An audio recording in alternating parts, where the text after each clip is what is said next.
Hi friends. இன்னைக்கு வாட்ஸ்அப்பில் ஒரு ஸ்ரீரங்கத்தில் ரங்கநாதருக்கு நடைபெறும் 4 கருட சேவை பற்றி டீட்டெயில்ஸ் போட்டிருந்தாங்க. அதை உங்ககிட்ட ஃபார்வர்ட் பண்ணலாம் தான் இந்த வீடியோ.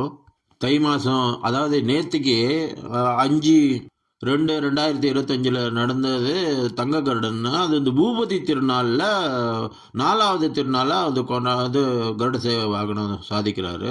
இந்த தங்க கருடன் ஸ்ரீரங்கம் அம்மா மண்டபம் சாலையில் தென் திருக்காவேரியின் வடகரையில் உள்ள வீரேஸ்வரம் மண்டபத்திலிருந்து மாலை தங்க கருடனில் எழுந்தருளி புறப்பட்டு அது புறப்பாடு நடந்தது.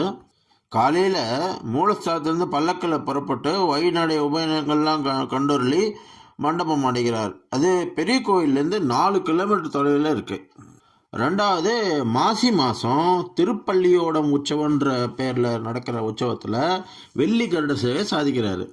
வருஷத்துக்கு ஒரு முறை மாசி உற்சவம் 4ஆம் நாளில் மட்டுமே வெள்ளி கருட சேவை. மற்ற கருட சேவைகள் எல்லாம் தங்க கருடன் தான். மாசி வெள்ளி கருடனில் பெருமாளை சேவிப்பது ரொம்ப பாக்கியம்னு சொல்கிறாங்க.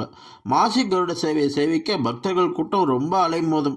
இந்த கருட சேவை புறப்பாடு மேலூர் சாலை தாத்தாச்சாரியார் தோப்பில் உள்ள காசுக்கடை செட்டியார் மண்டபத்தில் இருந்து நடக்கும். வழக்கம் போல காலையில் மூலஸ்தானத்திலிருந்து பல்லக்கில் புறப்பட்டு வழிநடை உபயங்கள்லாம் கண்டொருளி இந்த மண்டபம் அடைகிறார். இதுவும் பெரிய கோயிலேருந்து 4 கிலோமீட்டர் தொலைவில் இருக்குது. 3வது கருட சேவை பங்குனி மாதம் ஆதி பிரம்மோற்சவத்தில் நடக்கிறது. இது நம்பெருமாள் பெரிய கோயில் முகப்பில் இருக்கும் ரங்கவிலாஸ் மண்டபத்திலிருந்து தங்க கருடன் மீது எழுந்தருளி சித்திரை வீதிகளில் புறப்பாடு கண்டருளிய பின் ஆஸ்தானம் திரும்புகிறார். பல ஆண்டுகளுக்கு முன்னால் வட திருக்காவேரியின் வடகரையில் உள்ள நொச்சியம் கிராமத்தில் உள்ள இரட்டை மண்டபத்திலிருந்து கருடவாகன புறப்பாடு கண்டருள்வாராம். ஆனால் அந்த மண்டபம் இடிந்து விழுந்து விட்டதால் தற்போது பெருமாள் அங்கு எழுந்தருள்வதில்லை. ரங்கவிலாஸ் மண்டபத்திலிருந்து புறப்படுகிறார்.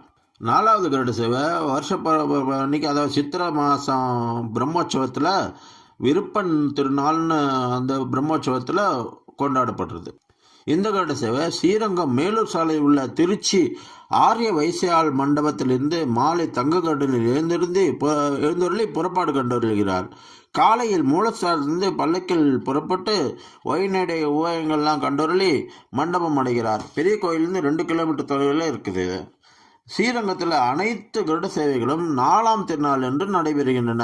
ஆனால் பல திவ்ய தேசங்களில் 5ஆம் திருநாள் என்று தான் நடைபெறும்.